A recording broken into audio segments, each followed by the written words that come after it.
On 8 out of 10 Cats, new ball, it's Rusedski. Talk of the North, Allun, Cochrane. Their team captain, Sean Locke. And facing them tonight, daytime dame, Trisha Goddard. Comedy Canuck, Glenn Wall. And their team captain, Jason Manford. Now, welcome your host, Jimmy Carr.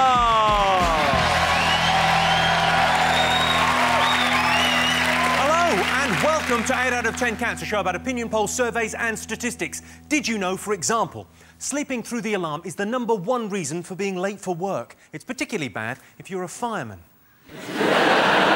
British people are at least 1 inch taller than they were 20 years ago. That's because 20 years ago, we were all children. And 97% of all dangerous driving offences are committed by men, which means 3% are committed by bloody women drivers. Let's get started.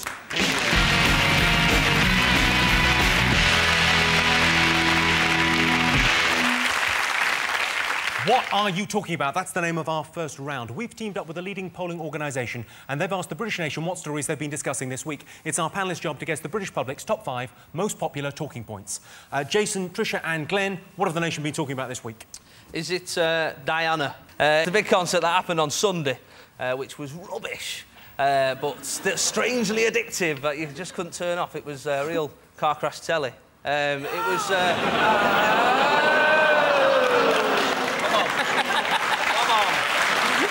They're making their own jokes now. There's no... That was never meant. My favourite bit was Mark Owen from Take That coming on stage and going, "Happy birthday, Diana!" Going, well, it's not probably one of her happiest, I'll be honest with you. One of those things where Canadians get accused in Britain of being quite bland and boring, and you managed to wrestle the title quite spectacularly by putting on that pile of shit. Was it P. Diddy, whatever he's called now? Coffee. Philip, it stands for Philip. Yeah. Philip Diddy. Philly Diddy, that's what other people call it. At one point he said, "Make some noise if you miss Diana," right? And everyone cheered. I went, "Yay!" I was thinking, that's not the noise they should have made. The noise they should have made was like pining like a dog, like, "Oh, oh, oh, oh." Scratching the back of their chairs like that. Oh, oh. I missed the entire concert because I went to the pub with 100 Diana lookalikes that haven't worked for 10 years. I just thought they needed cheered up. I gutted those girls. I'll tell you who you look like. Oh, here we go. You look like Shaggy and Scooby-Doo. Yeah. People say I look like a fat Michael Owen. So, at least yours is a bit of a... Yours is a cartoon. I know, yeah, laugh it up. I live with this face. That's right. I like the way Harry gave a shout-out to his troop in Iraq. Sorry I couldn't be there, boys. I wanted to, but been booking ballerinas. I saw the concert and I would have rather gone to Iraq. They should have got Cilla Black and just flew in a big copter at the end and gone, "Harry, you wanted to be there. You can be!" Did you go, Greg? No, I missed it, but I managed to see Macker and Becker look like 2 leather-clad men introducing the acts. I must have missed that bit while I was being sick in the garden. He had a leather cap on, didn't he? Boris Yeah, Becker. a leather cap. Nice little leather cap. And a Batman belt. Because he's in Fathers for Justice, but he's not that committed. Exactly. No, I'd like to see the kid again, but, you know, I did just fuck a waitress in a... It wasn't his, come on. He denied it in the beginning. He denied it in the beginning. When it popped out, there was no denying it. He didn't even have a DNA test. He just saw it with ginger hair and went, "All right, fair enough." Was you invited, Trisha? No. Jeremy Kyle was there. That's what I'm saying. I think he might have got your invite. I saw Jeremy Kyle in a pub. Yeah, you always watch, don't you? I think he's brilliant. Some of my family are on it. And I saw him. He was in a pub in Manchester, and he was just sat by himself. But his phone went, and he picked it up, and he went, "Hello, what? Fuck off! Fuck off! Fuck off! Leave that fucking orange juice! Fuck off!" Like, he was the most rudest person I've ever met in my life. So I punched him in the face. Right,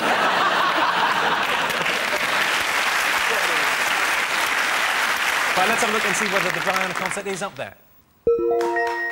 Yes, it is. Third most talked about thing this week. Apparently, Duran Duran performed at Diana's memorial concert as it's what she would have wanted. I'm not sure she would have wanted a memorial concert at all. Sean, Greg, Alan, what else have the nation been talking about? Wimbledon in the rain. People are saying it's been the worst Wimbledon ever. It's been the worst in 25 years. It's just been on, off, so I'd have to agree. You're just saying that because you're not there? Probably. A little bit of ego going on there. The thing I like about the tennis is the pun headlines on Wimbledon you get. So, like, if Tim Henman's won a couple of matches, it's Timbledon. and if there's lots of rain, it's Swimbledon. If there's lots of arguments, it's Grumbledon.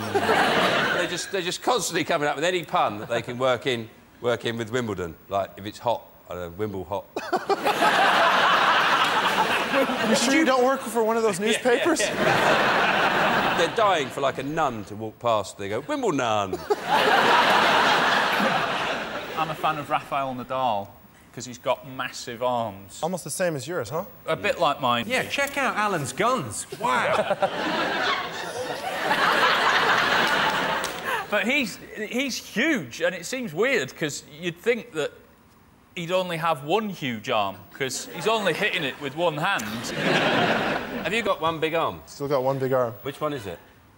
Don't look down like that. He's got long arms.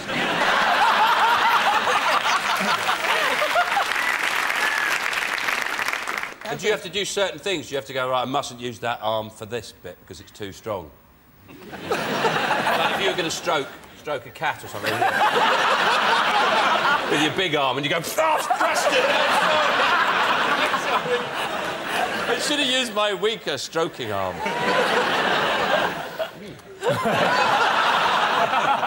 A bit like chicken. Oh, you're going to say fish for a second. Don't touch him with that arm. There was a photo in the paper of some ducklings on one of the courts the other day. Wimbleduck. It might well have been Wimbledon in the paper, actually. I think if you're a little yellow duckling, a little bit risky, that. Maybe if you're thinking about the game, you could easily just bend down and pick one of them up and twat it. OK, let's have a look and see if Wimbledon's up there. Yes, of course it is. Yes, Wimbledon's been in the news. At Wimbledon, Henman has Henman Hill, named after him. Murray has Murray Mound, and Greg's got a baker's opposite the station. Jason, Trisha, Glenn, what else have the country been talking about this week? Terrorists driving into the Glasgow Airport. Yeah, the most violent incident in Glasgow that day. Yeah. I'm joking, not even close. What about the luggage handler, the The hero? luggage handler, he was amazing. Do you want to see a clip of this fella? Yeah. John Smeaton, he's a Glasgow hero. Have a look at him. I ran straight down. Other members of the public at the same time have done the exact same thing as me. We've all ran towards the guy. We've all tried to get a kick in at him, get a bit. Just subdue the guy, get him down. Yeah. He kicked him twice, thrown him as hard as he could against a wall, yeah, and then punched him about 5 times before he realised it wasn't a suitcase. He's like a Scottish Jack Bauer, that fellow, isn't he? That'd be That's what they're I think they saying, should isn't do it? the next 24. series of 24 in Scotland. That'd be brilliant. Just beep, beep, beep. The following takes place between 8 and 9. They say it took them 6 months to organise. You think... And at the end of that, your best plan was to set fire to your car and drive it through the front doors of an airport. I think the problem is our terrorists are now being trained by Brainiac on Sky One. They're just watching that and picking up what they can. There's been like 3 terrorist attempts in a row, and none of them have worked. And if I was like a terrorist that believed in a god that controlled everything, I'd have to start to think maybe Allah likes Britain. Let's have a look and see if the terror attacks are up there. Yes, Britain is on terror alert after attacks in London and Glasgow. There were 2 doctors on the scene almost immediately. Unfortunately, one of them was on fire and the other one was trying to blow himself up. Sean, what else have the nation been talking about this week? Obviously, the outrageous abuse of our civil liberties, where we can't smoke in pubs anymore. It's outrageous. I object to it very, very strongly, mostly because I'm a smoker. I'm actually very, very hurt and upset by it. Has giving up smoking affected you in any way, Sean? No, because I haven't.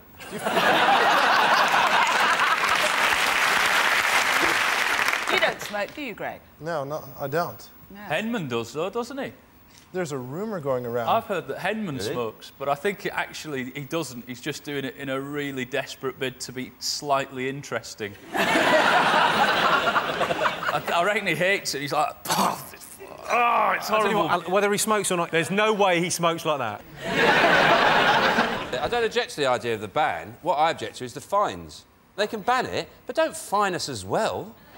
That's outrageous. Why? Just trust me. I might have the odd one. You're not going to fine me as well. What I object to is also certain groups have dispensations, don't they? Like you can smoke Care in homes. prison. Yeah, and also magicians, don't they? Because they can go... I don't smoke, but I don't drink either, so I don't spend a lot of time in pubs. What do you do? I visit whores.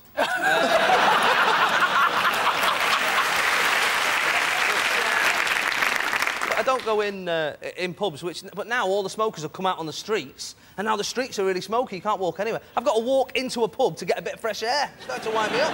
But the other thing is you'd find all your whores on the streets. Actually, that was a joke. I've never visited one. I like the way you say visited, like, I brought some biscuits. I bought you the Radio Times, didn't know you like that. OK, let's stay half an hour, OK? Well, let's have a look and see whether smoking is in the top 5 most talked about things this week. Number 1. The most talked about thing this week, yeah. Britain's smoking ban came into force last weekend. There's a new patch for smokers. It's a bit of pavement outside the pub.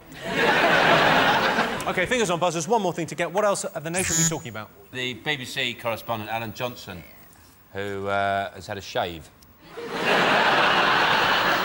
He's been released. He was kidnapped and he's been let out.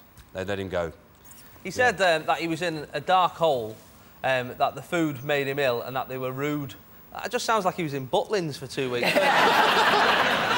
I read the report and it said that they gave him Palestinian food for the first week and then after that they gave him cheese and eggs. You have to respect him, though, because, you know, he's in a foreign country, he complained about the food. Most British people wouldn't even complain in a restaurant, let alone when someone's got a Kalashnikov.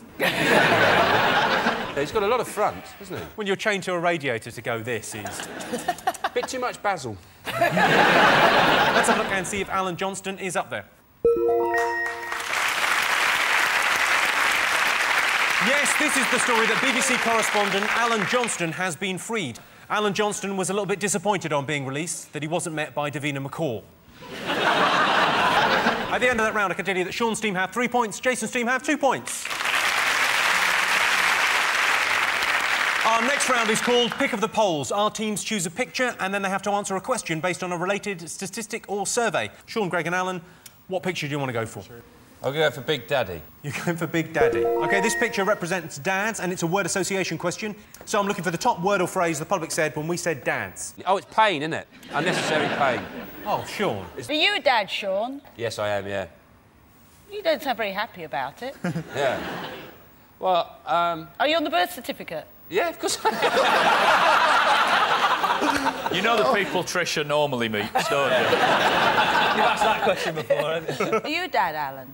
No, I'm going to be, though. Just as soon as you meet the right woman. They don't call me Shaggy for nothing.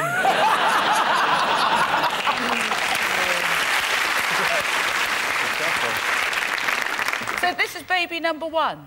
Yeah. You're going to get a better name than that, though, surely. Yeah. No, I'm just thinking, because from now on it's no sex, no time together, no attention. Are you offering him a little bit on the side? From now on, you won't be getting any at home. She won't even know you're gone. Cheers! It's a nice offer, but I think I'm out of your league.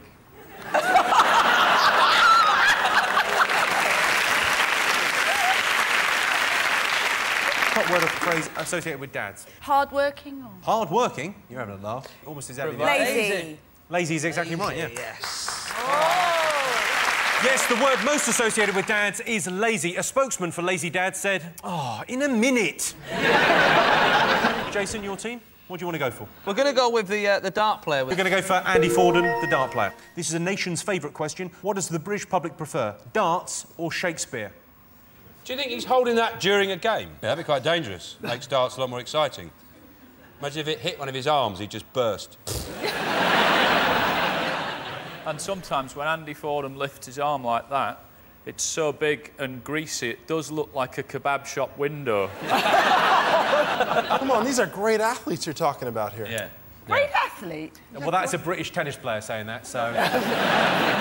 I think Shakespeare is shit. So, I don't mind a couple of the, you know, the Romeo and Juliet type things, not bad, but he's rubbish at comedy, isn't he? He's not funny.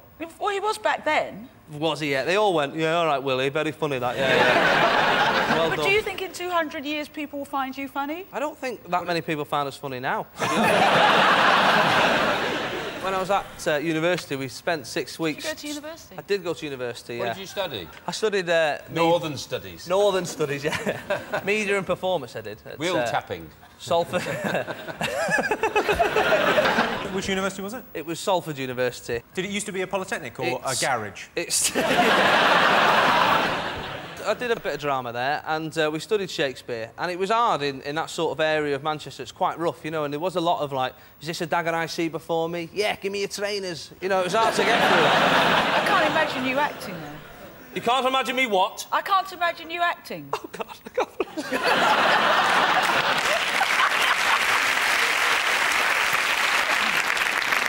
What do the nation prefer, Shakespeare or dance? I think people prefer Shakespeare. OK. I think darts. I can tell you darts won. 51% of the population prefers darts. Is that a dagger I see before me? No, it's a dart. So at the end of that round, it's 3 points for Sean, Alan and Greg, and 4 points for Jason, Trisha and Glenn. Join us after the break when we'll be finding out what your greatest regret is.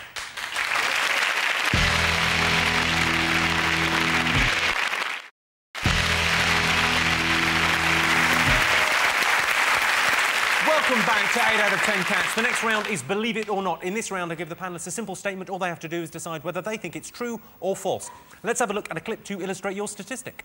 Because car boot sellers are deemed to be private individuals and not traders, there's no protection for the buyer. We secretly filmed our purchases at the next car boot. 15 quid. And took along electrical expert Tony Cuthbert. Tony, would you say this was lethal? Yes. We've had it looked at by an expert. It's potentially lethal. It's very badly worn. That's right. All right, that's potentially lethal. Turn that off as I smash it in bits. Why would you smash it in seconds? This is lethal. This is lethal. There's no anchor for the wire. It can be pulled out. I know that. Why do you think it's told second-hand? You have a responsibility to the public, don't you? To the people. No, I don't have a responsibility to anybody. You don't have a responsibility to anybody? Only to myself. So it's up to the person to check out whether this is dangerous. Well, I would have thought so. That's not what happens in shops, you know. That's not what happens in shops. I'm not a shop. It's second-hand rubbish.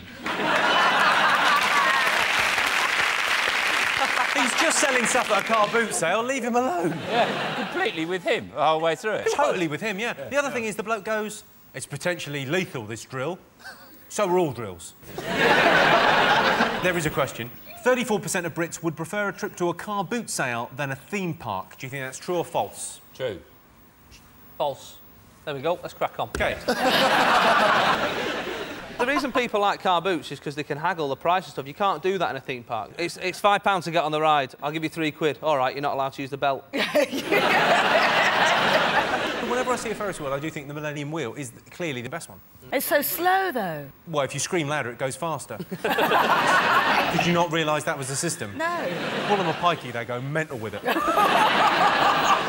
Trisha, the wheel, it's supposed to be a delightful journey with a view across London. But it's usually foggy or raining, so you can't see anything. Oh, no, go when it's sunny. Are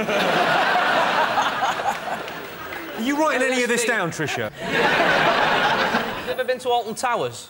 They've done well. They've started to run out of names of big roller coasters. So the previous few have been like Nemesis, Oblivion, and then one at the moment's called Rita. I don't like those teacups. I actually got beaten up in one once. So, you got beaten up in a teacup? Rides. Right. I was in this teacup rides and someone punched me in the mouth.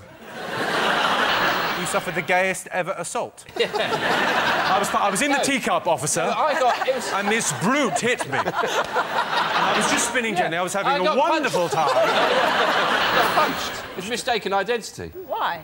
They thought I was someone else.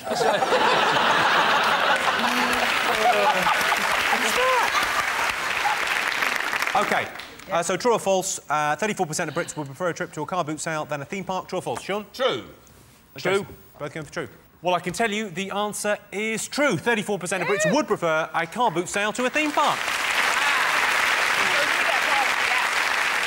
So, at the end of that round, I can tell you it's 4 points to Sean's team and 5 points to Jason's team. And the winner is the name of our final round. OK, first one, most dangerous sport. Is it any sport that's played in the vicinity of Alby City? Greg, is tennis dangerous? No. Well, you hit it really hard, don't you? Yeah, but you got to remember, the ball's soft, so it's not going to hurt you too It's badly. not that soft. It's not like a sponge ball and plastic rackets like at school. What about doubles, though? Have you ever hit somebody on the back of the head when playing doubles? Yeah, I did that once. Who was Henman, wasn't it? It was Henman. You hate Henman. Go on. Is it five-a-side archery?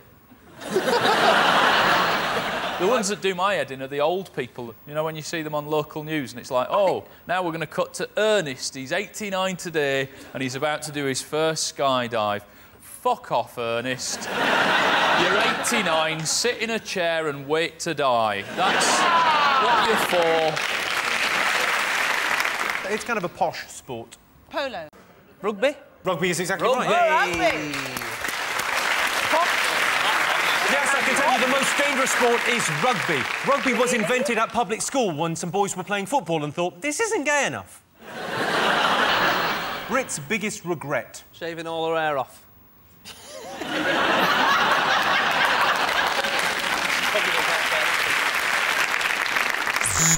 Was it not letting Harry go to Iraq? Winning the football thing. World Cup. World Cup, we did win it. We haven't stopped going on about it. Remember when you were about 15, we won it? Is it the repeal of the Corn Laws? Ooh, 1832. That was stupid. That was crazy. Because they were good, those Corn Laws. What, sorry? 1847, nice call. Was it 1847? Surely it was 32. That was the Reform Act.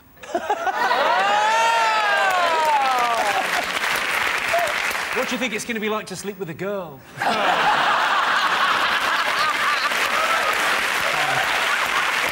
Good knowledge, though. Brit's biggest regret. Trisha.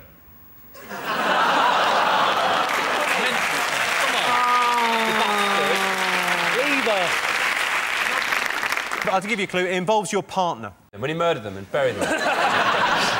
Not getting enough sex. Oh, losing That's the right answer. Not getting enough sex. Well, that sound tells me it's the end of the round and the end of the show, which means the final scores are Sean, Alan and Greg have 4 points, Jason, Trisha and Glenn have 7 points. They're the winners tonight. Well, thanks to all our panellists, our wonderful studio audience, and to all of you for watching at home. That's it from us. Good night.